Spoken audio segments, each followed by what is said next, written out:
Para ito sa mga Aquarius, guys. Okay? Information sa inyong person. Mga ilang information para sa inyong person, guys. Kung kayo ay nasa relasyon o nasa connection, is information ito sa inyong person. Ano ang kanilang hangarin sa inyo, ano ang kanilang plano sa inyo, at ano ang kanilang iniisip para sa inyo. Okay, Aquarius? Kung kayo ay may kakoneksyon, at para sa inyo, ang reading na to ay makaramdaman ninyo ang inyong karelasyon. Okay? Information para sa mga person ng mga Aquarius. Kung kayo ay nasa relasyon lang, guys. Okay? Person ng mga Aquarius. Ay, Hierophant is here. Ace of Wands. And the Ten of Cups. And the Hammond. Okay. Hey guys. Malamang at sa malamang ay kayo ay mag-boyfriend o magkasintahan pa lang, mag-girlfriend pa lang. At maaaring pinag-uusapan kung kayo ay kumbaga gusto niya maghandog sa'yo ng magandang buhay, ng isang pamilya, at hindi pa rin siya makagawa ng aksyon ang iyong karelasyon. But mahal ka niya. Okay? Gusto kanyang makasama sa bahay, sa buhay, o maging mag-asawa kayo. But nandito yung pag-iisip-isip at pagtingin pa sa kung ano man ang nakikiramdam siya sa mga nangyayari sa buhay niya. Okay? Yung karelasyon, Aquarius, maaaring nahingi rin siya ng payo sa kanyang pamilya ng masasabi nila about sa inyong relasyon. But gusto niyang mag-offer sa'yo. Gusto kanyang pakasalan o makasama sa bahay o sa buhay. Okay? Maging mag-asawa kayo. At ano pa information sa kakoneksyon ng mga Aquarius? Lovers mo ito, okay? Maaaring kayo nasa malayo o hindi kayo madalas magkita, magkalayo kayo ng lugar, ng country, okay? But gusto niyang mag-alok sa'yo ng magandang offer. Maaaring magpakasal, maging isang pamilya kayo, but may usapin pa, parang pinag-uusapan, or humingi din siya ng payo tungkol sa inyong relasyon. Yeah. May plano talaga siyang mag-alok sa'yo, guys. At maaaring ikaw, kung ikaw ito, na gusto niya mag-alok sa'yo ng may konti kang takot at takot kang sumubok. Kumbaga, ano ba mangyayari sa akin kung tatanggapin ko ang alok ng person ko? Ano ba ang maaaring mangyari sa akin? Parang natatakot ka rin. Ilan sa inyo natatakot na kung inaaya ka niya pumunta ng ibang lugar, doon kayo manirahan, is natatakot ka din. Ano pang information sa person ng mga Aquarius?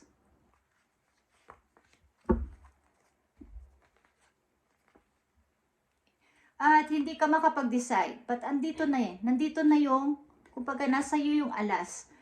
Ikaw na lang ang bahalang umuo o hindi sa tao na to. Ikaw na ang bahalang mag-decide. Di naman pwedeng mag-decide ang pamilya mo sa iyong kalagayan. Okay?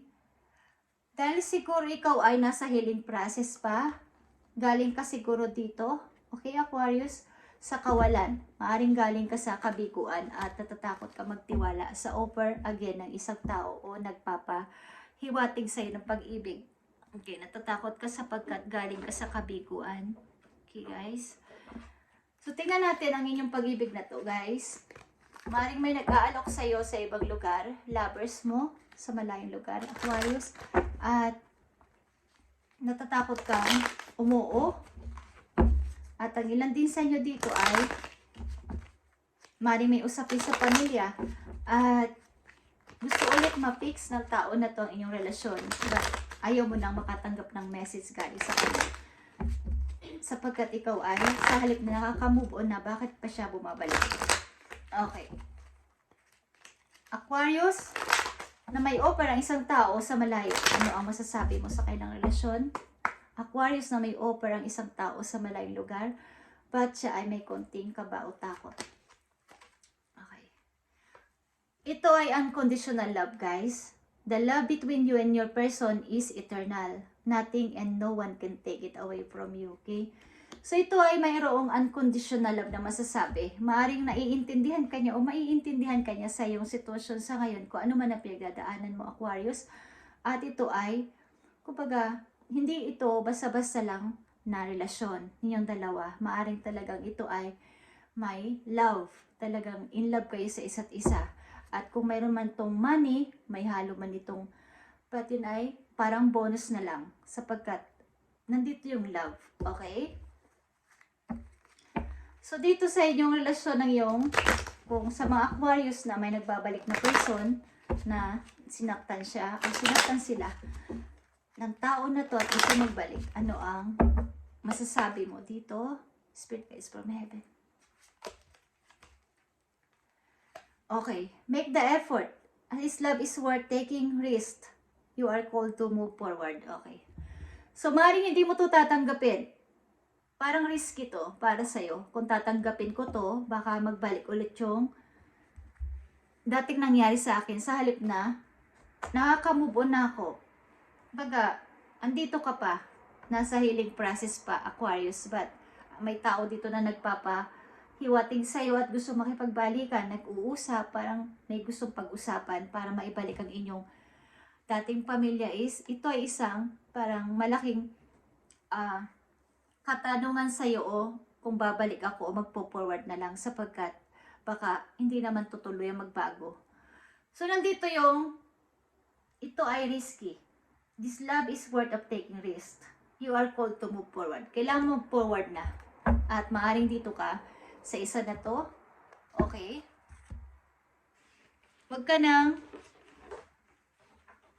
maniwala kung hindi mo, kung sinasabi ng isip mo na huwag kang maniwala sa tao na to, isog mo. Sundin mo yung iyong nararamdaman sa bagong person. Okay? Aquarius. Tingnan natin ang healing energy for you. Aquarius. Sa isang tao dito, maaaring sa malayong lugar ay may mag-aalok sa'yo. At may gumugulo dito. Healing energy para sa'yo, Aquarius. Andito ang action, okay? May divine action in city's love and harmony. I am aware of my thoughts and driven my positive forces. I listen to my heart, my desire to manifest light, transform test into growth, challenge into opportunity, and fear into love. Okay. Ibig sabihin nito is, pakinggan mo talaga iyong puso. Maging aware ka sa iyong iniisip at sa mga positive na mapasok sa iyong isip. Yun ang iyong i-accept. Huwag ka na maisipan ng kung ano na baka mangyari na naman sa akin itong nangyari sa akin dati. So parang takot ka. So sa halip na takot, ang ilagay mo sa iyong puso is love.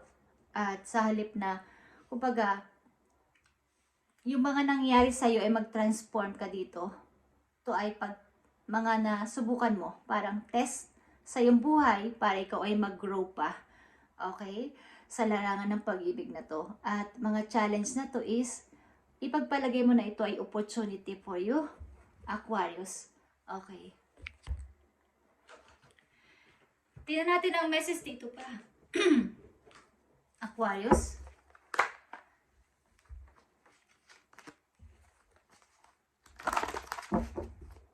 Message sa mga Aquarius. April 26, 2025. Information sa kailang person. Unahin natin tong person mo na maaaring may alok sa'yo galing sa malayo. Sa ibang lugar, maaaring may offer, but maaaring takot ka. Takot kang maniwala o takot kang sumubok. At may tao din dito na gusto magbalik sa buhay mo, nananakit sa iyong puso. But, ito ay isang parang hindi sigurado kung baka magbalik na naman ang ugali niya o hindi naman siya totoong nagbago. Takot ka rin. Okay, andito yung unconditional love. At meron ditong make the effort. Okay, unconditional love is here. Two of Arrows is here, okay? Meron kang overthink talaga dito sa bagong tao na to. Halimbawa sa taga-malayong lugar ito, natatakot ka na baka ikaw ay masaktan muli o masaktan na naman. Okay? So, unconditional love is here para sa'yo. Okay? Ito ay Ace of Wands, guys. Bagong-bago ito na dapat ay pakinggan yung puso. Okay? Six of Swords. Pag-alis sa talagang kaya pagsama sa tao na to is nandito. Okay? Nahihirapan ka man ba't ito yung nararapat gawin? Na paniwalaan mo tong bagong person sa buhay mo, Aquarius. Maaaring sasama ka dito, lilipat ka sa lugar nila, or isinasama ka ng tao na to sa kanilang place. Okay. Dito sa make the effort, maaaring may magbabalik sa yung tao, o may gusto magbalik sa yung tao at gustong buuin ulit ang isang pamilya. Yeah, nandito ang magic. Ito ay kanyang minamanifest maybe. Nagtatanong-tanong din siya sa mga may alam about dito. Mga elders niya, mga nakakatanda, parang mga hinga ng payo kung anong gagawin niya dito. Ano bang magandang gawin para magbalik sa akin ang pag-ibig ni Aquarius? At mag-ingat din kayo, proteksyonan niyo ang inyong sarili, guys, sapagkat ito ay magic. But, just saying lang. Okay. Mag-ingat din kayo sapagkat meron dito mga tinitimpla-timplang mga gamot-gamot. Okay? So, mag-ingat kayo, okay? But, minamanifest niya to. Paano kayo ulit magbabalikan? At, message pa dito sa make the effort. Yeah. Dahil kasal kami,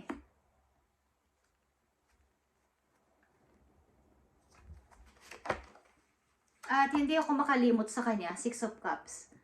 Maring ito ay maring ikaw ay maring may anak kayo ng person na to, guys.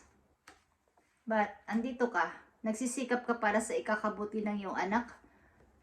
At pinagtsatsagaan mo to bilang single mom o single dad ka. Okay, Aquarius? Yeah. Yeah, guys. Okay, guys. Mag-ingat ka dito sapagkat gusto niya makipagbalikan sa'yo. Hindi siya makamove on. Okay, Aquarius? Sapagkat maybe meron kayong pinagdaanan o meron kayong anak nito. But, maaari ikaw ay sasama o meron nang nagugustuhang ibang person. Tingnan natin itong unconditional love sa bago mong person, guys. Message dito. Okay. Tested is here. Your strength and weaknesses are being tested. Maaaring sinusubukan kayo ng kapalaran ng iyong bagong person. So, huwag kayo magpadala sa mga mga pagsubok na darating sa inyo ng bagong person na to, Aquarius.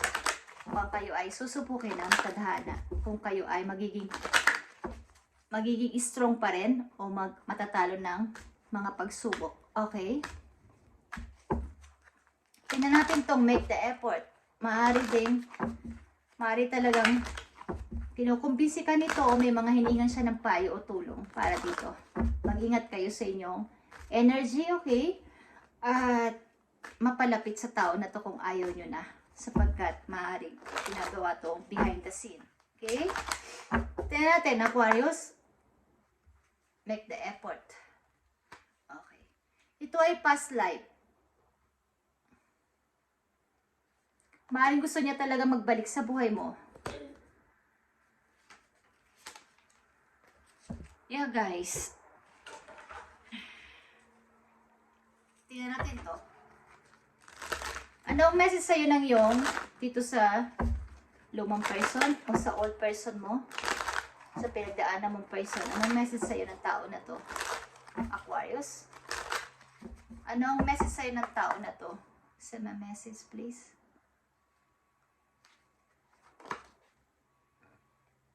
I want to tell you how I feel. Okay, gusto niyang sabihin sa'yo kung anong kanyang nararamdaman. Aquarius? Guys, maaaring hindi ito makamove on sa inyong relasyon, naging relasyon. Okay. At maaaring alam niya na meron ka ng nagugustuhan o meron ka ng bagong person o meron ka ng nagugustuhan iba. So, maaaring ito ay gustong magbalik ulit sa buhay mo. Depende sa'yo kung babalikan mo to o ito ay risky. Okay. Pinapayo siya dito na ikaw ay magpatuloy sa pagpo-forward. Maaaring mag-isa mo rin naman na palaki ang mga anak mo, so wag mo nang intindihin yung past.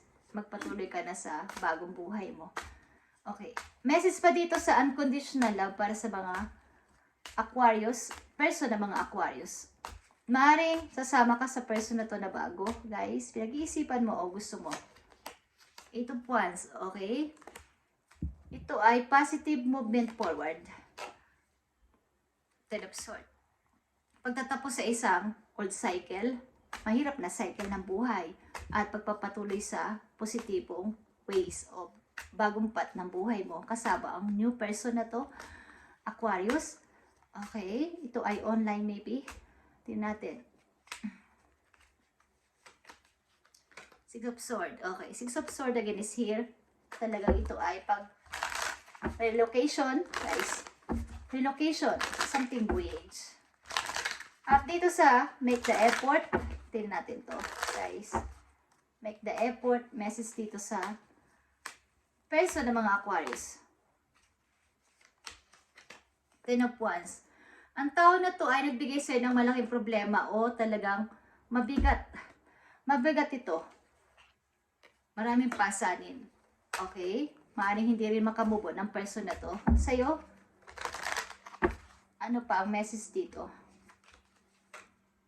5 of Cups. Okay. Nagsisisi ang person na to sa ginawa niya sa'yo. Okay? Sisisi siya at nangihinayang. At Page of Cups. Gusto niya mag-message sa'yo, nagme-message talaga siya sa'yo. But, nandito ang Queen of Wands, guys. You as a Queen of Wands is maaaring gamitin mo yung pagiging isa mo strong dito. Okay, at wag gumawa na anumang aksyon. Isipin mo ang mangyayari. Ito ay risky, okay? At something na yung kumbaga, ito yung healing energy, message mo, may divine action in cities, love, and harmony. I am aware of my thoughts. Kailangan maging aware ka sa mga iisipin mo at makinig ka sa iyong puso. Anong dinidesire ng puso mo?